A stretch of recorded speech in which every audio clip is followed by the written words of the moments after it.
Good morning বন্ধুরা, আশা করি সবাই ভালো আছেন, সুস্থ আছেন। বড়দিনের পরে আজকে একটু আপনাদেরকে দেখানোর জন্য নিয়ে চলে এলাম আমাদেরই পাটায়াতে একটা চাইনিজ টেম্পল। সেই চাইনিজ টেম্পলটা এত সুন্দর দেখতে, আর এটা হচ্ছে সেই মনে আছে art in paradise. Art in প্যারাডাইসের পাশেই হচ্ছে এই চাইনিজ টেম্পলটা। আর দেখতেই পাচ্ছেন আমরা পৌঁছে গেছি এই চাইনিজ টেম্পলের সামনে।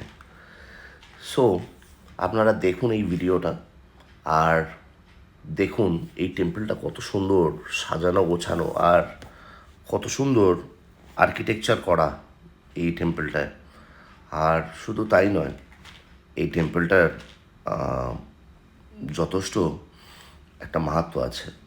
কারণ কি, এই সামনে যে মূর্তিটা দেখতে পাবেন, সেই মূর্তিটা কিন্তু অনেকটা একটা শক্তির রূপ, এবং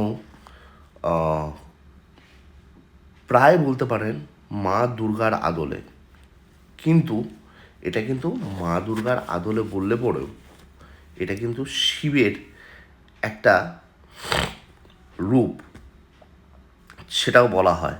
এবং সেই কারণের জন্যে এদের চাইনিজ স্ট্রাকচারে এই যে মূর্তিটা করা হয়েছে, সো এদের মাহাত্ম্যটাই আলাদা।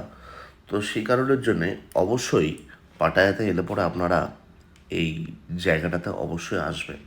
কারণ কি, খুব সুন্দর। এবং আমি হয়তো পুরো ভিডিওটা দেখাতে পারলাম না আপনাদেরকে পুরো ভিডিওতে, কিন্তু আপনারা অবশ্যই আসবেন এবং এসে এই চাইনিজ টেম্পলটা দর্শন করবেন। খুব ভালো জায়গা।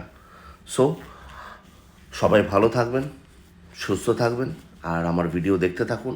আর আবারও বলি যে যদি আমার ভিডিওগুলো আপনাদের ভালো লাগে, তাহলে পরে প্লিজ আমার চ্যানেলটা সাবস্ক্রাইব করবেন। Tata, bye bye.